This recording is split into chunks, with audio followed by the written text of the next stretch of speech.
उसके बाद से वो एक्टिव होना शुरू हुए। उन तमाम मुद्दों को जिसको हम और हमारी टीम में जितने लोग हैं उठा रहे हैं, हम जा रहे हैं स्तर पर, उसके बाद फिर काम होना शुरू हो जाता है। मैं आपको बताता हूँ कि 13 वर्षों से अखाड़ा घाट का पुल निर्माणाधीन था। उसका शिलान्यास 2 बार किया गया, लेकिन वो पुल बनकर तैयार नहीं हुआ था। जब हम लोगों ने इस मुद्दे को उठाया, आप वहाँ गए थे? बिल्कुल, मैं गया था, तमाम मीडिया बंधु गए, मैं गया, फेसबुक लाइव किया, कई मतलब 2-3 दिनों तक लगातार जब ये चला, उसके बाद और जब मैंने पदयात्रा में इसको प्रखरता से उठाया, उसके बाद समराला समस्तीपुर से इस बाबत एक पत्र निकाला जाता है न्यूज़पेपर में, और देख लीजिए कि 17 तारीख को बुलाया जाता है जो जमीन मालिक है कि उनको आइए और भू अर्जन हम करते हैं। सवाल उठता है कि 17 तारीख से पहले अगर जमीन भू अर्जन नहीं हुआ था, पिलर क्यों बनाया गया? सवाल ये उठता है कि अगर जमीन अधिग्रहण नहीं किया गया था, सरकार खुद कह रही है कि जमीन अधिग्रहण नहीं किया गया था, तो जब जमीन अधिग्रहण नहीं किया गया था तो पुल का निर्माण क्यों शुरू हुआ? और जब जमीन अधिग्रहण कर लिया गया था तो पुल का निर्माण पूरा क्यों नहीं किया गया?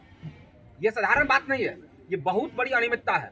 और तकनीकी रूप से जो पिलर है उसका अब कमजोर हो चुका है, 13 साल से खड़ा था, तो आखिर जवाब देना चाहिए विभाग को और सरकार को और माननीय को, किसके दबाव में बिना भूमि अधिग्रहण किए हुए और निर्माण कार्य शुरू हो गया था और उसका भुगतान कैसे हो गया। और ये सिर्फ एक मसला नहीं है, ये मैंने आपको एक बताया जो अगर नहीं गए होते यहाँ तो क्या हुआ? हाँ, तो फिर वही रहता ठंडा बस्ता में, अभी तक काम नहीं होता।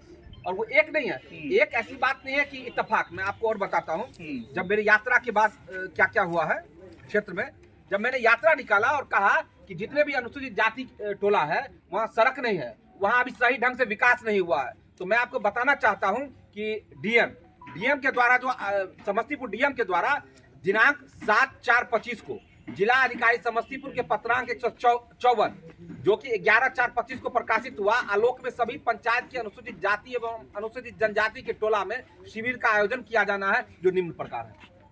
ये पत्रांक के साथ है।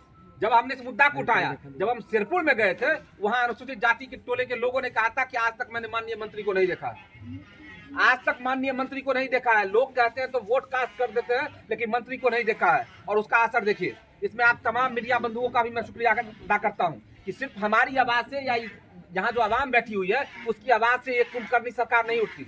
और जब हम इस मुद्दे को उठाए, उसके बाद लगातार पत्र निकलना शुरू हो गया। अखाड़ा घाट का पत्र मैंने दिखाया, या अनुसूचित जाति टोले का मैंने पत्र दिखाया। अब इतना ही नहीं है, और मैं आपको बताता हूँ, विद्यापति नगर में जब हमने यात्रा शुरू की थी पहले दिन ही, तो वहाँ के लोगों ने, वहाँ के गिरी समाज के लोगों ने और वहाँ के जितने भी समाज थे, उन्होंने कहा था कि भाई पानी हमारे यहाँ नहीं पहुँच पा रहा है। इस मुद्दे को हमने उठाया तो देख लीजिए 3/4 को पानी की समस्या को वहाँ दूर किया गया है। मैं आपको दिनांक, पत्रांक और उसके साथ दिखा रहा हूँ। 3-4 तारीख को पानी की समस्या दूर की गई। अब मैं आगे आता हूँ आपको।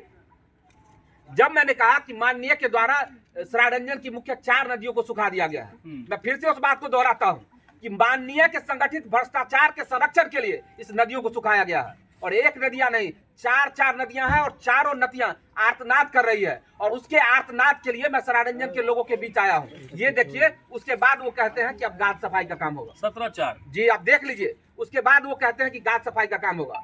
सबसे पहले वो ये बताएं, ये 2010 से जल संसाधन मंत्री थे, माफ कीजिएगा जल शोधन मंत्री थे 2010 से। जब 2010 से आप जल शोधन मंत्री है, तो अभी तक आपने घाट साफ क्यों नहीं कराया? अभी तक आपने उन किसानों को जो जिसकी जमीन जमवाड़ी नदी के बीच में पड़ती है, मुआवजा क्यों नहीं दिलवाया? अभी तक आपने काम क्यों नहीं किया? कि जब सरायरंजन बचाओ पदयात्रा शुरू होती है, उसके बाद आप काम करना शुरू करते हैं।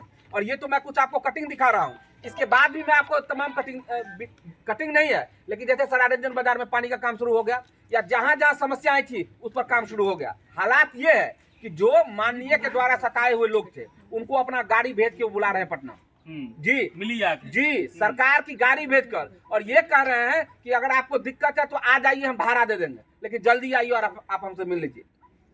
तो हालात ये है। ये देखिए, जो हमने कहा था कि संगठित भ्रष्टाचार है, हमने इस बात को आवाज उठाया था, उसका भी लेटर है, पत्रांक दिनांक के साथ देख लीजिए। उसके बाद पत्र निकला है कि भाई कोई भी आदमी थाना में अगर दलाली करेगा तो उस पर एफआईआर किया जाएगा। और ये एक नहीं है, जो जिस मुद्दे को हमने उठाया, अब कह रहे हैं श्रीमान कि हर प्रखंड में एक डिग्री कॉलेज खोला जाएगा। स्वागत योग्य कदम है, खोला जाना चाहिए। लेकिन सवाल उठता है कि 2010 से अभी तक आपने क्यों नहीं खोला? 2010 से अभी तक आपने क्या किया? ये आपको इसका जवाब देना होगा। और मुझे तो इससे बेहतर खुशी क्या हो सकती है? मैं तो नेता बन गया, मुझे तो माननीय ने नेता बना दिया है। माननीय विजय कुमार चौधरी जो जल शोधन मंत्री है, उन्होंने नेता बना दिया है। नेता का क्या काम है? लोगों का काम करवाना, यही काम है, समाज का काम करवाना। अब मैं बिना विधायक बने ही, बिना MP बने ही जिन जिन मुद्दे को उठाता हूँ वो काम धराधर हो रहा है।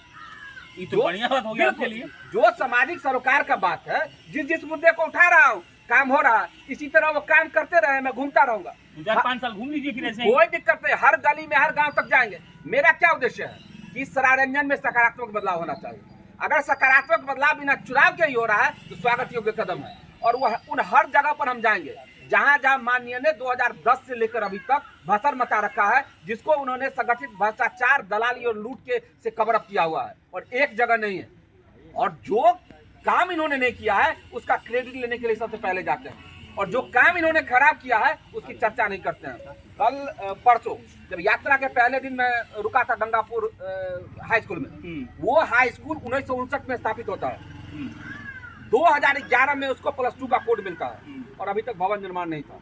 जब मैं वहां गया तो बहुत सारे युवा हमारे पास आए और उन्होंने कहा कि इस भवन की ये स्थिति है, फिर उन्होंने कहा कि पानी की ये समस्या है। और जब मैंने इसको प्रखरता से उठाया है तो आज माननीय ने अपने लोगों के द्वारा कहलवाया है कि नहीं भाई टेंडर हो गया है। मैं आपकी बात स्वीकार करता हूं कि टेंडर हो गया, मैं इसमें डिनाई नहीं करता हूं, लेकिन मैं पूछता हूं कि 2011 में जब कोड मिला तो 2011 से लेकर 2025 के बीच में क्यों नहीं टेंडर हुआ? 2011 से 2025 के बीच उसका निर्माण क्यों नहीं हुआ? जो टूटे हुए में सरारंजन का बेटा बेटी क्लास कर रहा है, इसका आप जवाब क्यों नहीं दे रहे हैं? आप कह रहे हैं कि यात्रा का असर नहीं है, टेंडर पहले हो गया था। चलिए नहीं है असर, हम स्वीकार करते हैं, लेकिन आप हमको बताइए कि 2025 से पहले उसका टेंडर क्यों नहीं हुआ? 2025 से पहले उसका निर्माण क्यों नहीं हुआ? 2025 तक उसमें बच्चे बच्चियां जो मुकम्मल शौचालय नहीं था, पीने का पानी नहीं था, उसने जो दिक्कत उठाई है, इसका मुआवजा कौन देगा?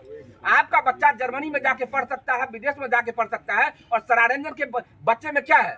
क्या है? आपको जवाब देना होगा कि सरारंजन के बच्चे की काबिलियत आपके बच्चे की तरह है या नहीं है। आप यही कहना चाहते हैं कि सरारंजन का बच्चे में काबिलियत नहीं होती है, इसलिए वो बिना शौचालय के और टीन डाला हुआ स्कूल में पढ़ेगा, और मेरे बच्चे में काबिलियत है, मेरा बच्चा सोना का स्पून लेके पैदा हुआ है, इसलिए वो जर्मनी में और अमेरिका में पढ़ेगा। ये माननीय का कहना है, और ये कैसी थियोलॉजी है? आप सोच के देखिए कि वो कह रहे हैं कि 2025 में टेंडर हुआ है, आपकी यात्रा से पहले हो गया। अरे हो गया, ये बताइए ना 2025 से पहले क्यों नहीं हुआ? आज कोई एक कोचिंग संचालक या प्राइवेट स्कूल का लोग जाता है एफिलिएशन लेने के लिए, तो उसमें सरकार 10 मान्यताएं घोषती है, कितना शौचालय है, कितना पानी की व्यवस्था है, कितना क्लासरूम है, कितना लैब है, सब कुछ। और वैसे स्कूल को 2011 में एफिलिएशन दे दिया गया जिसके पास कमरा ही नहीं है, ये खुद माननीय कर रहे हैं। और वो भी तब जब स्थानीय विधायक उच्च विद्यालय का वो पदेन अध्यक्ष होता है स्कूल शिक्षा समिति का, तो जवाब दें।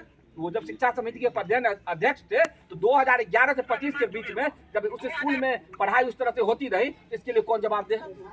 कौन जवाबदेही तय करेगा? गांधी और रूप पकड़ लिए हैं क्या आप? देखिए, बात गांधी की नहीं है, बात यह है कि आपका घर है, मान लीजिए आपका घर है, और आपके घर पर कोई बाहर से आके लोग कब्जा कर ले और वो कहे कि आप उसी तरह जिए जैसे मैं कहता हूँ, और जो मैं कहता हूँ उसके लिए आप मेरी वंदना करते रहिए कि हाँ फलाने आदमी ने मेरे घर पे कब्जा कर लिया और वो अच्छा बात कर रहा है, अच्छा काम कर रहा है। मतलब ऐसा लॉजिक दिया जाता है, कहते हैं कि भाई हम बाहरी ने 15 साल से हमको चुना जा रहा है। अरे भाई 200 साल से तो अंग्रेज भी सत्ता में रहा, 200 साल तो देश पर अंग्रेज भी राज किया, वो भी तो रेल लेके आया था, वो भी तो सड़क बनाया था, वो भी तो हावड़ा पुल बना दिया। तो हम लोग कहें जो अंग्रेज का शासन ठीक था, कहें अंग्रेज का शासन ठीक था? टीम रखे हैं सब लॉजिक निकालने के लिए। इसमें टीम रखने की क्या बात है? ये तो प्रैक्टिकल बात है। अंग्रेज तो बनाया ना हावड़ा पुल, लॉजिक है, ठीक। हावड़ा बनाया, रेल कौन लाया? अंग्रेज लाया। बिल्कुल सही। रोड का निर्माण वो शुरू किया, 200 साल तक कब्जा में रहा। तो हम मान लेते अंग्रेज बढ़िया था, लेकिन उसके साथ एक चीज और भी था, जो ईस्ट इंडिया कंपनी थी वो भारत का शोषण करके पैसा ब्रिटेन को सोर्स करता था। वही स्थानीय विधायक है, वही स्थानीय विजय कुमार चौधरी अपने रिश्तेदारों को करते हैं।